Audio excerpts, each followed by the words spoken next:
o que são os processos de testes, quais são cada um dos passos que tem dentro do processo de teste e como você implementa esses processos dentro da sua empresa. E aí, time, como vocês estão? Hoje a gente vai falar sobre isso, que é um passo a passo de como implementar esses processos de testes, né? Como eles funcionam, em que momento eles têm que acontecer dentro da sua empresa. Ou caso você esteja querendo entrar na área de QA, ou até mesmo esteja fazendo entrevistas em outras empresas, saiba que esse vídeo vai te ajudar muito e que você pode usar as informações que eu estou trazendo nesse vídeo para sua entrevista, ok? Eu te garanto que vai fazer grande diferença quando você falar desse jeito sobre processos de testes dentro de uma entrevista, ok? Então é isso, time. Meu nome é Manny, eu trabalho como QA Engineer há mais de 8 anos, eu moro e trabalho aqui no Canadá. Bora pro vídeo.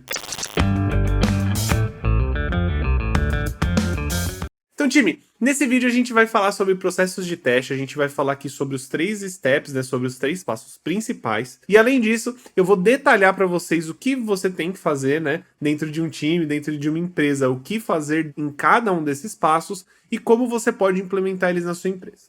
Lembrando que é muito importante a gente entender que cada empresa tem a sua peculiaridade, ok? Às vezes os times eles estão funcionando de formas diferentes, às vezes o produto é um produto complexo e diferente do que é o mais comum aí dentro das empresas, e isso pode fazer com que seu processo de teste seja alterado. Porém, na grande parte das empresas e produtos, você pode sim usar esse padrão que eu vou passar para vocês agora, ok? Então bora começar falando. Os processos de teste, eles acontecem em 3 etapas, ok? Essas são as 3 etapas principais e elas são o que vão trazer aí toda a construção, né, e solidificar como vai funcionar o processo de testes dentro da sua empresa, ok? Lembrando que não necessariamente você aí que está iniciando como QA ou já trabalha com QA, mas existem vários outros QAs e já existe aí um processo na sua empresa, então o que significa é que você talvez não vá ter que passar por todos esses processos, tá? Por todas as etapas que eu vou falar. Porém, é muito interessante que você saiba as etapas justamente porque você precisa conversar sobre elas e poder colocar a sua opinião em cima disso, ok? Beleza, então. Então vamos falar aí. O processo de teste ele é dividido em 3 partes: planejamento, design e execução. Vamos começar pelo planejamento, como deveria ser, ok? O que é o planejamento? O planejamento é literalmente entender como o seu produto está funcionando, entender quais são as features já implementadas e quais são as features que virão para dentro desse produto, se você terá features novas, e entender também qual é a atual cobertura de testes para esse produto. Lembrando, quando eu estou falando produto, eu estou falando de produto de software, ou seja, a gente está falando aqui sobre um sistema, um aplicativo, ok? Só para a gente ficar na mesma página. Nisso, qual que vai ser o primeiro passo? Analisar a situação. Você tem que analisar a situação do seu produto, do seu software, para entender o que você precisa fazer com ele, ok? Então vou passar uma situação aí para vocês do que já aconteceu em alguns projetos comigo. É muito comum você iniciar um projeto e ele já estar iniciado, tá? Você vai ter muita sorte aí se você conseguir iniciar em um projeto que ainda não foi iniciado o desenvolvimento ou já não tem um produto funcionando, ok? Então, a maioria dos casos, você já vai encontrar um produto pronto, provavelmente, que já foi entregue para o cliente, ou que já está em uma fase até meio que avançada de desenvolvimento. Lembrando que, né, QA, quanto antes melhor, né? Quanto antes você tem um processo de QA, um QA Engineer trabalhando aí junto com o produto, é melhor. Porém, nem sempre isso é possível, então a gente tem que se adaptar. E qual que é a situação? O produto ele já foi lançado, ou o produto ele já está desenvolvido, né? Ele já tem um desenvolvimento bem avançado, e ele, por exemplo, aí já tem unit test, né? Então ele já tem testes unitários. Isso é muito comum a gente encontrar, felizmente, testes unitários estão se tornando uma coisa bem popular dentro do desenvolvimento. Eu espero que isso continue acontecendo, pelo menos os últimos projetos que eu trabalhei, eles tinham uma cobertura de testes unitários bem legais. Se você não sabe o que são testes unitários, é basicamente um teste que quem é encargo de fazer é o desenvolvedor. Então ele vai testar ali aquele código, né? Ele vai criar uma automação para testar aquele código. Ok? Então isso é muito positivo. Pode ser que você acabe encontrando um projeto que não tenha tanto teste unitário, isso pode sim acontecer. Era mais comum antigamente, mas hoje em dia também pode acontecer. Então legal, você sabe aí que seu projeto ele tem testes unitários. O que você deve fazer então nesse caso? Você tem que analisar e ver qual é o próximo passo que você vai precisar fazer. Primeira coisa, você vai ter que criar as estratégias de testes, ok? Então, a gente vai considerar aqui que esse projeto, ele não tem nenhum teste automatizado além dos testes unitários desenvolvidos pelos desenvolvedores, ok? Então, além dos testes unitários, qual é o tipo de teste que a gente vai trabalhar? Por que eu pergunto isso? Por exemplo, a gente está trabalhando com um aplicativo, a gente está trabalhando com um sistema web, beleza, se é um aplicativo, então significa que a gente vai ter que trabalhar provavelmente com Appium para poder desenvolver essa automação no aplicativo. Caso a gente esteja trabalhando aí com automações web, a gente pode aí trabalhar com Cypress, Playwright, Selenium, tem várias ferramentas. E também, às vezes, a gente pode estar trabalhando num projeto que seja back-end, né? Que seja a maior parte back-end, então a gente vai ter que aí trazer uma estrutura, né, de automação back-end. A gente pode usar, por exemplo, ferramentas como Cypress e Playwright, Selenium também, até porque, né, normalmente a gente sempre tem um front para testar. Porém, já aconteceu de eu trabalhar em projetos que eram só de API, só testes de API. E eu trabalhava com, por exemplo, Jest e Supertest, que são ferramentas que eu acho fenomenais para trabalhar com testes back-end, principalmente de API. Ok, então tá, a gente só precisa saber qual que é a ferramenta que a gente vai usar? Não, não necessariamente. O que você precisa fazer é o planejamento de como você vai implementar essa ferramenta, em quanto tempo você vai criar uma cobertura de testes, qual a cobertura de teste que você vai criar, quais são as features que você tem que atacar, né? Qual a próxima feature que você vai automatizar e criar aí uma documentação, né, de preferência, um planejamento documentado para que você fale quais são os próximos passos desse planejamento. E aí eu posso trazer aqui para vocês, né, um planejamento que eu faria ou que eu já fiz em outras empresas. Então a gente tem esse projeto aqui, que ele é um projeto web, e ele também tem uma parte de API, né? Ele tem uma API REST que a gente pode trabalhar também. Então, legal. Eu, como QA Engineer, vou lá e falo, olha, a gente vai trabalhar com Cypress, obviamente isso às vezes não é uma decisão só sua, né? Isso vai ser uma decisão do time, mas vamos dizer que só sou eu ali de QA. A gente vai trabalhar com Cypress por causa desses motivos, porque ele é uma ferramenta super rápida, ele tem uma comunidade super legal, muito forte, é um produto que continua evoluindo, e você tem que dar os motivos pelo qual você está trazendo essa ferramenta. Você não pode trazer uma ferramenta simplesmente porque você gosta. Poder você pode, né? Mas não é legal. A ideia é que você explique, né? Deixe documentado os motivos pelo qual você está escolhendo a ferramenta que você está escolhendo. E a gente também tem uma parte que é de API, e nós vamos usar Postman para trabalhar não somente com os testes manuais de uma API, automação da API, mas também a gente vai usar o Postman para poder ajudar a documentar essa API, ok? E obviamente a gente também pode usar Cypress aí para poder cobrir alguns testes caso eles sejam mais complexos, né? Caso eles sejam maiores e a gente queira rodar no Cypress mesmo para também garantir que a gente está rodando tudo no mesmo lugar, a gente está usando sempre a mesma tecnologia. Beleza, esse daqui foi o planejamento das ferramentas, né? E o motivo pelo qual você está usando elas. E agora você também tem que planejar como que você vai aumentar a cobertura desse projeto. Então, quais são as próximas features que você vai atacar? Vamos imaginar que você tem uma cobertura de testes automatizados web de 0% de testes. Então, como que você vai atacar e aumentar a cobertura desses testes? É dessa forma que você tem que trabalhar e documentar para garantir que todo mundo do time entenda os próximos passos. Por quê? Porque os seus testes vão fazer com que o time se sinta mais seguro. Você tem que mostrar para o time qual que é a progressão dos testes, senão eles vão achar que às vezes você não está fazendo simplesmente nada porque não tem nada planejado, não tem nada documentado, nada disso, ok?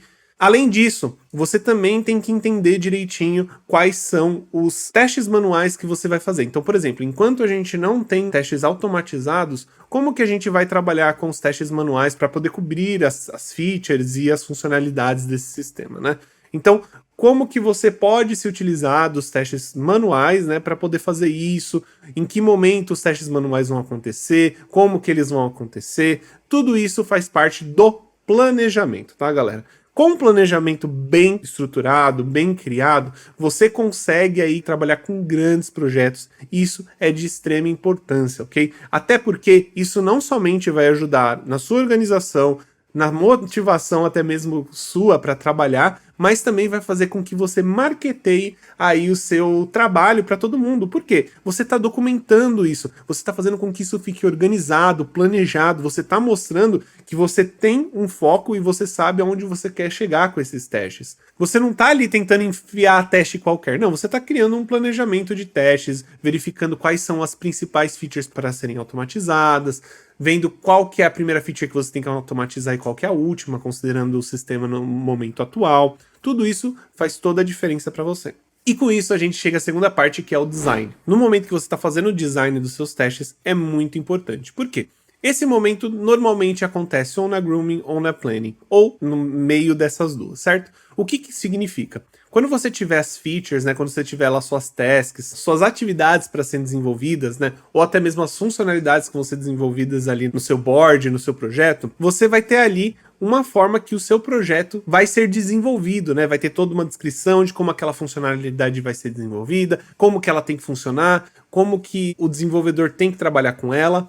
Porém, é muito interessante que nesse momento, dentro dessas tasks, né, dentro dessas atividades que vocês têm, você também adicione quais são os cenários de testes, né, ou os casos de testes que você vai realizar nessa funcionalidade que será desenvolvida. Sim, o quanto antes você adicionar isso na descrição, melhor. De preferência, tem que ser antes de começar a ser desenvolvido, tá? Por dois motivos. Você está dizendo os cenários de testes principais que vão existir dentro daquela funcionalidade, tá? Você, como QA aí, você vai ter que identificar quais são esses cenários de testes e vai ter que adicionar eles dentro dessas tasks, ok? Isso também vai ajudar e muito no desenvolvedor, no desenvolvimento dele. Por quê? Porque ele consegue olhar dentro dessa task quais são os cenários de testes principais. Então ele consegue desenvolver aquela task, né? Ele consegue desenvolver a funcionalidade, voltar na task e ver se os cenários estão sendo cobertos, né? Se realmente está funcionando. Por isso que é tão importante o design desses cenários, tá? Porque isso não só vai ajudar você, né? Obviamente vai ter um trabalho anterior aí que você vai ter que fazer, porém vai ajudar muito no desenvolvimento e vai garantir que você encontre menos problemas na hora que você estiver testando depois que o desenvolvedor finalizou o desenvolvimento, ok? E além disso, é muito interessante que você já adicione o que vai ser feito na automação. Então, por exemplo, esses principais cenários aí que eu comentei, né, que tem que ser verificados. É interessante que você já comece a codar esse cenário aí na sua automação web, para garantir que esse cenário já está sendo coberto. Lembrando, essa parte, né, de fazer o desenvolvimento da automação não necessariamente precisa ocorrer antes do desenvolvedor finalizar o desenvolvimento dessa funcionalidade, tá? Normalmente é muito comum que essa funcionalidade vai ser desenvolvida e depois vai existir uma automação para ela, né? Depois a gente vai cobrir esses cenários. Porém, caso você queira fazer da forma mais efetiva possível, né, que eu diria a mais poderosa de todas, você já pode ir criando sim, dentro da sua automação, esses cenários. Obviamente, você não vai ter necessariamente ali o sistema para testar, né, a funcionalidade para testar, porque essa funcionalidade, no caso que a gente está falando, não existe ainda.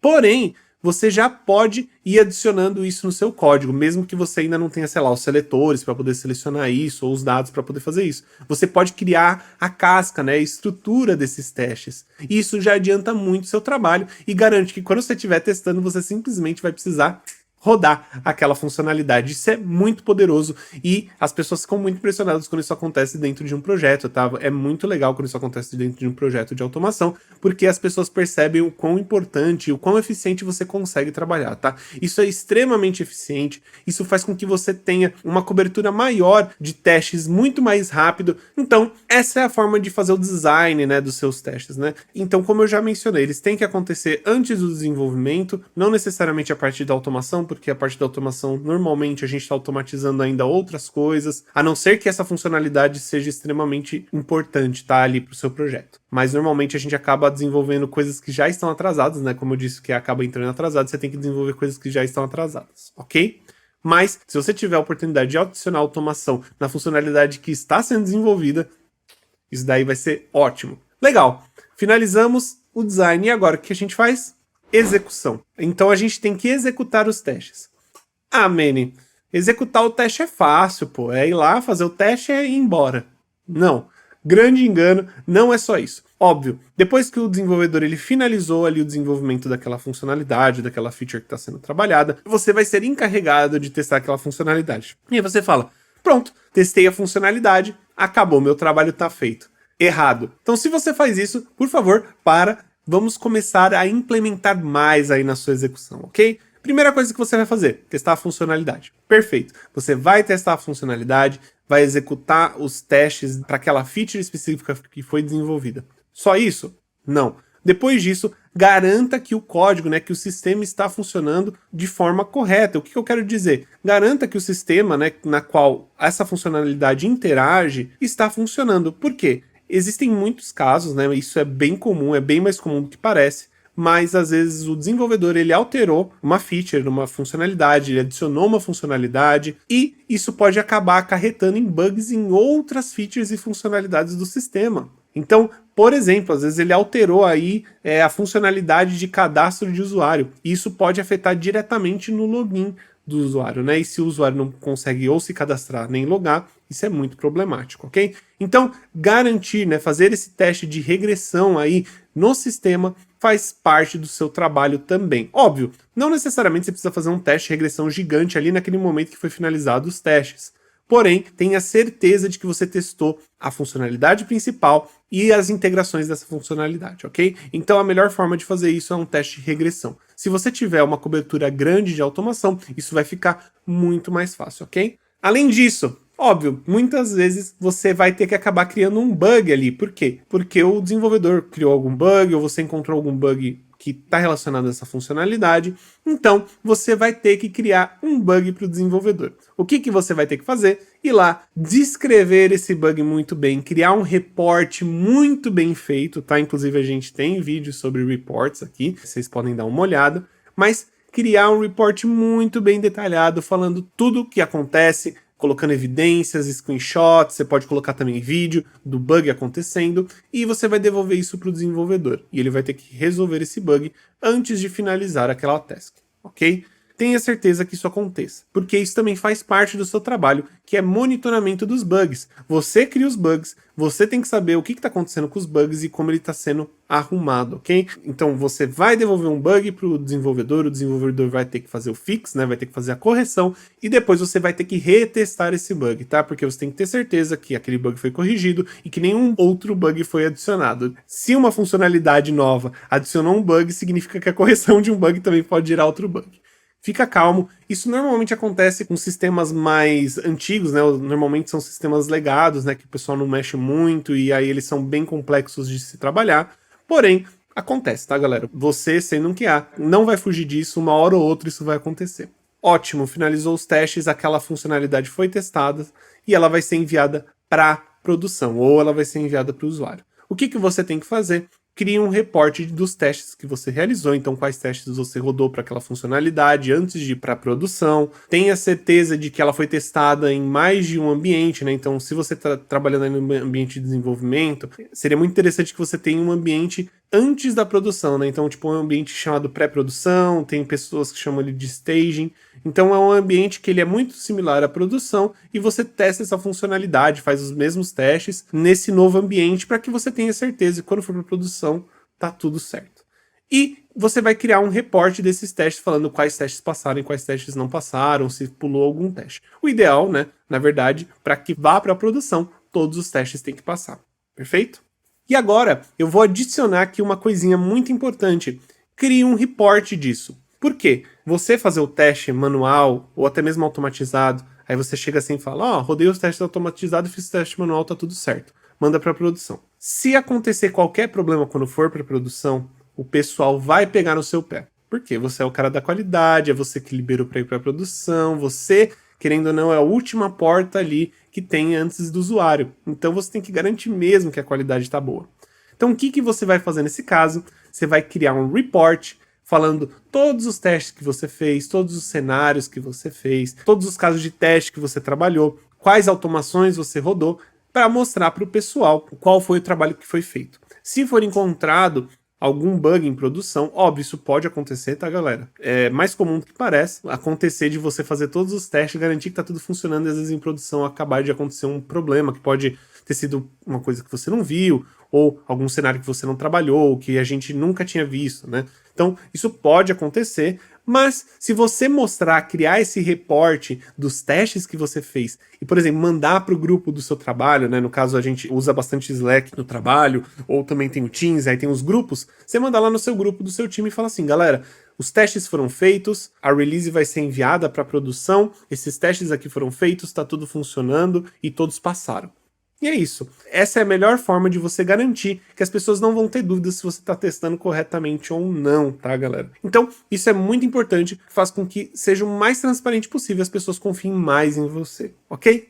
Time, esses daqui são os processos de teste que você tem que fazer dentro de uma empresa, tá bom? Óbvio, nem tudo é sempre do mesmo jeito, porém é dessa forma aqui que eu encontrei, que é a mais padrão em todas as empresas que eu trabalhei durante esses 8 e tralalá anos que eu tô trabalhando, ok? Eu espero que vocês tenham gostado. Se vocês gostaram, não esqueçam de dar um like, isso ajuda demais a gente. E se inscreve, porque a gente tá postando vídeo todos os dias. E sinceramente, nos próximos meses aí, se eu fosse você, eu me inscrevia para ficar de olho nas coisas que vão acontecer aqui no canal e com a Lumistech. Então, galera, caso você tenha alguma dúvida ou queira falar de alguma experiência que você teve, você pode deixar aqui nos comentários que eu respondo todos os comentários, ok? Pode ser até que seu comentário seja respondido em vídeo. Então, tenha certeza de que você deixou seu comentário aqui para que você já não tenha mais essa dúvida. Além disso, se você conhece alguém que possa gostar desse vídeo, né, que vai ajudar ela, compartilha, que isso também ajuda demais a Lumi, faz a gente crescer mais rápido ainda, porque se você está compartilhando, significa que esse vídeo é relevante. Então isso ajuda muito no nosso crescimento. Bem, eu espero que vocês tenham gostado, tenham um ótimo dia e tchau, tchau!